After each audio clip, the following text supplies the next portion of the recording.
Hello my dear students, कैसे आप सभी। उम्मीद करता हूं कि आप सभी एकदम बहुत बढ़िया होंगे।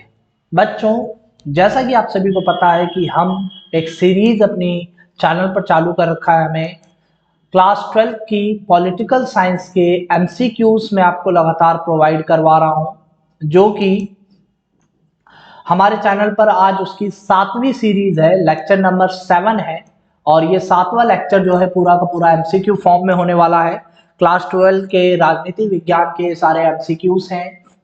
वीडियो पर आप हमारे नए हो तो चैनल को सब्सक्राइब जरूर कर दीजिएगा, बेल आइकन को प्रेस कर दीजिएगा, ताकि हमें एक अच्छा मोटिवेशन आपकी तरह से मिल सके और अलग अलग प्लेटफॉर्म पर आप हमें सपोर्ट कर सकते हैं। और ये मेरा ट्विटर लिंक, इंस्टाग्राम और फेसबुक, टेलीग्राम वगैरह जो चीज़ें हैं जो होती है नॉर्मली, वो सारी चीज़ें हैं। बिना देर की आज की वीडियो को शुरू करते हैं बच्चों। आज का आपका जो पहला प्रश्न है वो ये है कि निम्न में से, पहले मैं इसका कलर चेंज कर लूं थोड़ा सा। हाँ, निम्न में से किन वर्षों के दौरान भारत की राजनीति में एक दल का प्रभुत्व रहा। प्रश्न कह रहा है इनमें से वो कौन सा टाइम पीरियड था जब एक दल का प्रभुत्व था। 1952 से 56 गलत है ये। 47 से 52 ये भी गलत है। और 52 से लेकर 62 तक ये भी गलत है। सही आंसर इसका हो जाएगा आपका question number 4, option D. Answer number 4, option number D. 1952 से लेकर 1967 तक एक पार्टी का राज था, कांग्रेस पार्टी, जब अपने स्वर्णिम काल में थी। तो ऑप्शन डी इसका राइट आंसर है। अगले प्रश्न पर चलते हैं बच्चों। अगले प्रश्न में कहा गया है कि भारत में प्रतिबद्ध नौकरशाही तथा प्रतिबद्ध न्यायपालिका की घोषणा को किसने जन्म दिया है। अगर हम प्रतिबद्ध न्यायपालिका और नौकरशाही की बात करें तो इसको किसने जन्म दिया। इंदिरा गांधी ने, लाल बहादुर शास्त्री ने, मोरारजी देसाई ने, या फिर जवाहरलाल नेहरू ने।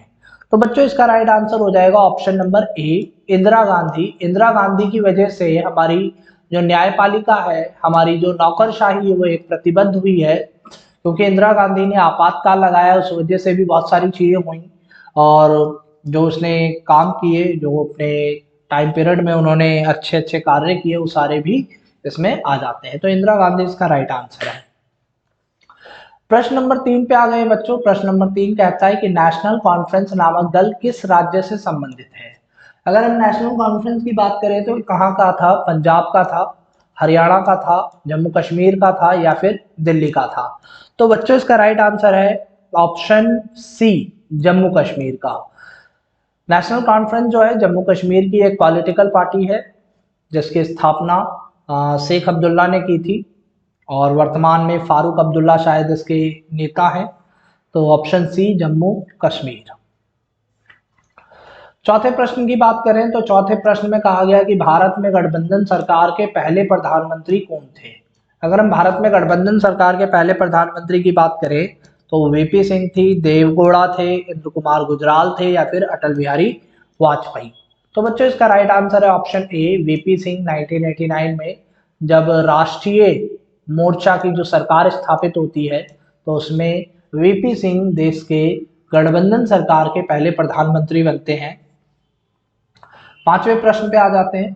पांचवें प्रश्न में कहा गया है कि मध्य एशिया में तजाकिस्तान कितने वर्षों तक गृह युद्ध की चपेट में रहा। अगर हम तजाकिस्तान की बात करें तो सोवियत संघ से अलग होने के बाद लगभग कितने वर्ष तक ये रहा गृह युद्ध की चपेट में। 5 वर्ष, 10 वर्ष, 7 वर्ष, या फिर 9 वर्ष। तो बच्चों इसका राइट आंसर है ऑप्शन बी, 10 वर्ष तक ये गृह युद्ध की चपेट में था। 10 वर्ष तक लगभग ये गृह युद्ध की चपेट में रहा है। अपने अगले प्रश्न की तरफ आ जाते हैं। अगले प्रश्न में कहा गया है कि द्वितीय विश्व युद्ध के बाद यूरोप की अर्थव्यवस्था के पुनर्गठन के लिए संयुक्त राज्य अमेरिका ने किस योजना के अंतर्गत सहयोग दिया। अगर हम बात करें दूसरे वर्ल्ड वॉर के बाद यूरोप की अर्थव्यवस्था को सुधारने के लिए अमेरिका ने किस योजना के तहत प्रयास किया, तो वो योजना थी आपकी कौन सी। मार्शल योजना, यूरोपीय संघ, सोवियत संघ, या फिर आसियान के अंतर्गत। आसियान कोई योजना नहीं है, सोवियत संघ कोई योजना नहीं थी, यूरोपीय संघ कोई योजना नहीं है। मार्शल योजना एक योजना है, ठीक है। तो ऑप्शन ए इसका राइट आंसर हो जाएगा, ऑप्शन ए, मार्शल योजना। सातवें प्रश्न की बात करें तो सातवें प्रश्न में कहा गया है कि पाक अधिकृत कश्मीर पीओके की राजधानी कहाँ है। अगर हम पीओके की राजधानी की बात करें तो कहाँ है, मुजफ्फराबाद में है, श्रीनगर में है, लाहौर में है या फिर कराची में है। तो बच्चों इसका राइट आंसर है ऑप्शन ए, मुजफ्फराबाद। मुजफ्फराबाद में पीओके की राजधानी है, और जिसे हम पाक अधिकृत कश्मीर भी कहते हैं, ठीक है। और इसे क्या कहते हैं, पाकिस्तान इसी क्षेत्र को आजाद कश्मीर के नाम से जानता है, और इसकी राजधानी जो है मुजफ्फराबाद है। ऑप्शन ए राइट आंसर हो जाएगा आपका। प्रश्न संख्या 8 की बात करें तो कह रहा है कि निम्न में से कौन सा अंतर्राष्ट्रीय न्यायालय से संबंधित नहीं है। अगर हम अंतर्राष्ट्रीय न्यायालय की बात करें तो अंतर्राष्ट्रीय संयुक्त राष्ट्र संघ का प्रमुख न्यायिक अंग है, ठीक है।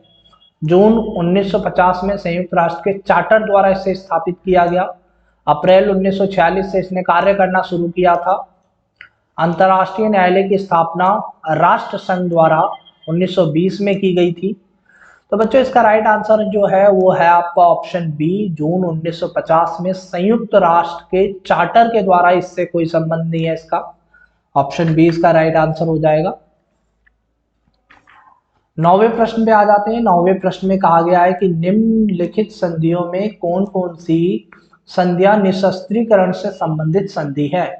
तो रासायनिक हथियार संधि बिल्कुल है, एनपीटी ये भी है, जैविक हथियार संधि ये भी है, क्योटो प्रोटोकॉल, क्योटो प्रोटोकॉल कोई संधि नहीं है बच्चों, ये तो एक एग्रीमेंट है, क्या है, एक समझौता है, और कोई हथियार संधि नहीं है ये। क्योटो प्रोटोकॉल जो है वो हमारे एनवायरनमेंट को बचाने के लिए।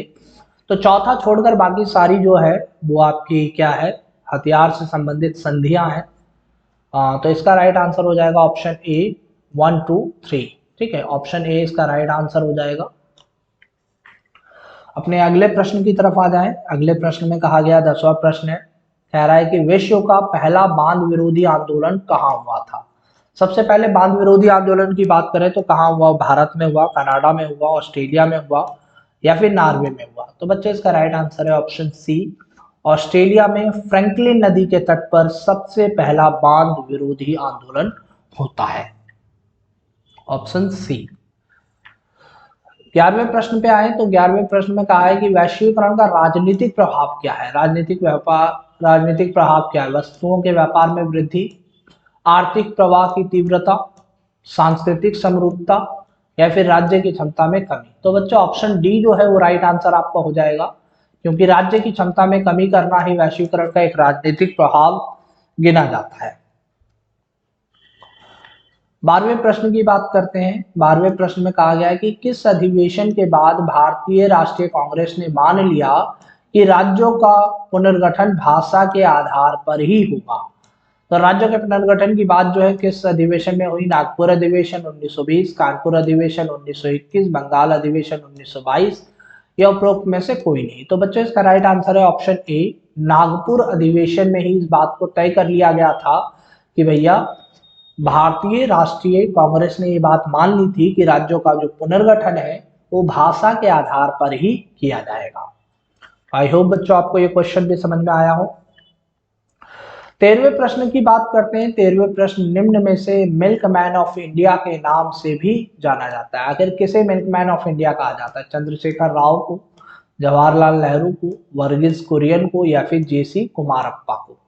तो बच्चों इसका राइट आंसर है ऑप्शन सी, वर्गीज कुरियन को मिल्कमैन ऑफ इंडिया कहा जाता है, क्योंकि इन्होंने अमूल के संस्थापक बनकर, अमूल के प्रेसिडेंट बनकर, संस्थापक नहीं थे ये, पर अमूल के जब ये प्रेसिडेंट बनते हैं तो एक तरीके से क्रांति ला देते हैं और अमूल को एक बहुत बड़ी कंपनी के रूप में ये स्थापित करते हैं, इसीलिए इन्हें मिल्कमैन ऑफ इंडिया के नाम से जाना जाता है।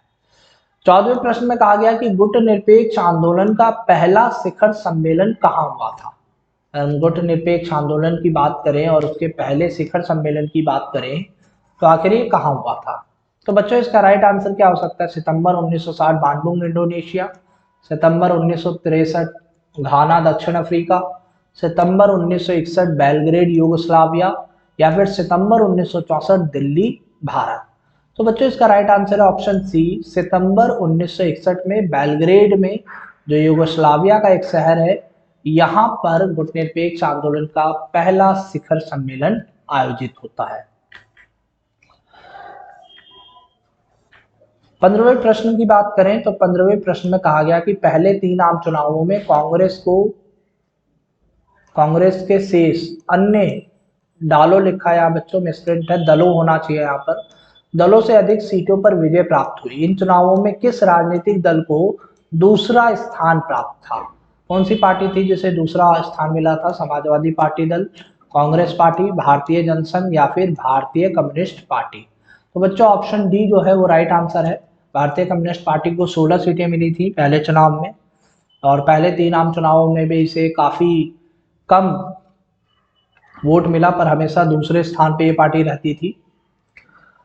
16वें प्रश्न की बात करें तो कह रहा है संपूर्ण क्रांति के प्रतिपादक कौन थे? संपूर्ण क्रांति जयप्रकाश नारायण, मोरारजी देसाई, लाल बहादुर शास्त्री या फिर जवाहरलाल नेहरू? तो बच्चों इसका राइट आंसर हो जाएगा ऑप्शन ए, जयप्रकाश नारायण। जयप्रकाश नारायण के द्वारा ये आंदोलन किया गया था। एक आंदोलन, बिहार आंदोलन किया था जब आपातकाल नहीं लगा था, 1974 की बात है ये। तो बहुत ही ज़्यादा भ्रष्टाचार के खिलाफ, महंगाई के खिलाफ, इन सभी चीज़ों को लेकर वहाँ के स्टूडेंट ने, वहाँ के विद्यार्थियों ने, छात्रों ने एक आंदोलन किया था, और उस आंदोलन का नेतृत्व जयप्रकाश नारायण के द्वारा किया जा रहा था।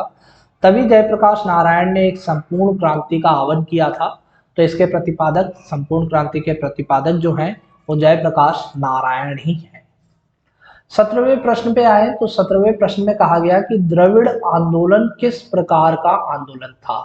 अगर हम द्रविड़ आंदोलन की बात करें तो कैसा आंदोलन था ये? एक राष्ट्रीय आंदोलन, एक क्षेत्रीय आंदोलन, एक जातीय आंदोलन या फिर एक किसानों का आंदोलन? तो बच्चों द्रविड़ आंदोलन जो है मुख्य तौर पे दक्षिण भारत में हुआ था, तो ये एक क्षेत्रीय आंदोलन था। ठीक है, ये एक क्षेत्रीय आंदोलन था। ऑप्शन बी जो होगा वो हमारा राइट आंसर हो जाएगा। 18वें प्रश्न पर आ गए हम। 18वें प्रश्न में कहा गया है कि मंडल आयोग की सिफारिशों को लागू करने वाला देश का पहला राज्य कौन था? तो मंडल आयोग की सिफारिशों को लागू करने वाला देश का जो पहला राज्य था वो कौन था? उत्तर प्रदेश था, बिहार था, राजस्थान था, गुजरात था। तो बच्चों मंडल आयोग को सबसे पहले लागू किया गया था बिहार के अंदर। तो बिहार जो है वो मंडल आयोग की सिफारिशों को लागू करने वाला सबसे पहला राज्य बन जाता है। ऑप्शन बी राइट आंसर है। अब क्वेश्चन नंबर 19 पे आ गए हम। क्वेश्चन नंबर 19 में कहा गया कि बर्लिन की दीवार से संबंधित निम्नलिखित कथनों में से कौन सा एक सही नहीं है? ये कह रहा है कौन सा एक सही नहीं। ये पूंजीपति तथा साम्यवादी विश्व के विभाजन का प्रतीक थी, बिल्कुल ठीक। इसका निर्माण द्वितीय विश्व युद्ध के तुरंत पश्चात किया गया था, हो सकता है, हाँ बिल्कुल 1961 में किया गया था। लोगों द्वारा इसे 9 नवंबर 1989 को तोड़ दिया गया, ठीक है। ये जर्मनी के दोनों भागों के एकीकरण का प्रतीक थी। ऑप्शन नंबर डी जो है एकीकरण का प्रतीक बता रही है, यूनिफिकेशन की बात कर रही है, पर ऐसा बिल्कुल भी नहीं था। ऑप्शन नंबर डी इसका राइट आंसर होगा क्योंकि यही गलत है। 20वें प्रश्न में कह रहा है कि निम्न में से कौन सा कथन, कौन सा असत्य है? आसियान की स्थापना 5 देशों ने मिलकर की, सही बात है। वर्तमान में आसियान सदस्य संख्या 10 है, ठीक है। आसियान के कामकाज में राष्ट्रीय सार्वभौमिक का सम्मान करना महत्वपूर्ण है, ये बात भी सही है। 1992 में आसियान क्षेत्रीय मंच की स्थापना की गई। बच्चों 1992 में आसियान क्षेत्रीय मंच की स्थापना नहीं की गई थी, इसे शायद 1993 में किया गया था, मैं थोड़ा सा भूल रहा हूँ इसमें। तो ऑप्शन डी इसका राइट आंसर है। इतना कंफर्म है कि 1992 में क्षेत्रीय मंच की स्थापना नहीं की गई, तो यही ऑप्शन डी जो है रॉन्ग है। लिबरेशन टाइगर्स ऑफ तमिल इलम, लिट्टे जिसे कहा जाता है, किस प्रकार का संगठन है? क्या ये एक व्यापारिक संगठन है, नक्सलीय संगठन है, उग्र तमिल संगठन है, राष्ट्रवादी संगठन है? बच्चों इसका राइट आंसर है ऑप्शन सी, उग्र तमिल संगठन। क्योंकि लिट्टे एक संगठन था जो श्रीलंका के अंदर एक्टिव था, और ये तमिलों के लिए एक अलग देश बनाने की मांग करता है, तो एक उग्र तमिल संगठन इसे हम कह सकते हैं। 22वें प्रश्न पे आ जाते हैं। 22वें प्रश्न में कहा गया कि निम्न में से किसकी स्थापना वर्ष 1945 में संयुक्त राष्ट्र के चार्टर द्वारा अध्याय 13 के तहत की गई थी। अगर हम बात करें 1945 में संयुक्त राष्ट्र का चार्टर अध्याय 13 के तहत इसे स्थापित किया जाता है, तो वो कौन सा है? अंतर्राष्ट्रीय न्यायालय है, सचिवालय है, या फिर न्यासिता परिषद है, या उपरोक्त में से कोई नहीं है। तो बच्चों इसका राइट आंसर होगा ऑप्शन सी, न्यासिता परिषद। ठीक है, ऑप्शन सी, इसकी स्थापना अध्याय 13 के तहत की गई है संयुक्त राष्ट्र के 45 के चार्टर के द्वारा। 23वें प्रश्न पर आ गए हम। 23वें प्रश्न में कहा गया कि एशिया और अफ्रीका के नव स्वतंत्र देशों के समक्ष खड़ी कौन सी सुरक्षा की चुनौती यूरोपीय देशों से अलग है? देश में अलगाववादी आंदोलनों का खतरा लगभग सभी जगहों पर होता है। पड़ोसी देश से सैन्य हमले की आशंका सभी है। भूक्षेत्र अथवा आबादी पर नियंत्रण को लेकर सहयोग और सलाहकार की नीति, ऑप्शन नंबर सी जो है, ये दूसरे देशों से, यूरोपीय देशों से एकदम अलग प्रॉब्लम है इनकी। अंदरूनी सैन्य संघर्ष सभी जगह होता है, तो ऑप्शन सी हमारा राइट आंसर होगा। 24वें प्रश्न पर आ गए हैं। 24वें प्रश्न में कहा गया है कि क्योटो प्रोटोकॉल किससे संबंधित है? क्योटो प्रोटोकॉल की बात करें तो ये किससे रिलेटेड है? ऑक्सीजन में वृद्धि करने के लिए, कार्बन डाइऑक्साइड की निकासी के लिए, या फिर ग्रीन हाउस गैसों का उत्सर्जन के लिए, या फिर वायुमंडल का प्रदूषण के लिए। तो बच्चों इसका राइट आंसर है ऑप्शन सी, ग्रीन हाउस गैसों का उत्सर्जन। ठीक है, क्योंकि ये क्लोरोफ्लोरो CFC कार्बन के प्रोडक्शन की बात करता है, ये पूरा का पूरा जो है ग्रीन हाउस गैसें, तो CFC की बात करता है, क्लोरोफ्लोरो कार्बन की। तो ऑप्शन नंबर सी जो है आपका राइट आंसर हो जाएगा। अपने आखिरी प्रश्न पर हम आ गए हैं। आखिरी प्रश्न में कहा गया है कि वैश्वीकरण के कारण संपूर्ण विश्व में वस्तुओं के व्यापार में डैश हुई है, तो क्या हुई है? डैश पॉजिटिव वे में हुआ है, कमी हुई है, नहीं कमी तो नहीं हुई। वृद्धि हुई है, बिल्कुल वृद्धि हुई है। कोई परिवर्तन नहीं, गलत है। इनमें से कोई नहीं, गलत है। Option number B right answer होगा, वृद्धि। ठीक है, option number B right answer है। तो बच्चों इस वीडियो में बस इतना ही। इस वीडियो को देखने के लिए आपका बहुत बहुत शुक्रिया। चैनल पे नए हैं तो चैनल को सब्सक्राइब जरूर कर दीजिएगा, बेल आइकन को प्रेस कर दीजिएगा, क्योंकि हम लगातार इसी तरह की और वीडियोस आपके लिए लेकर आते रहेंगे। फिर मिलते हैं एक नई वीडियो में नई अपडेट के साथ। तब तक के लिए जय हिंद।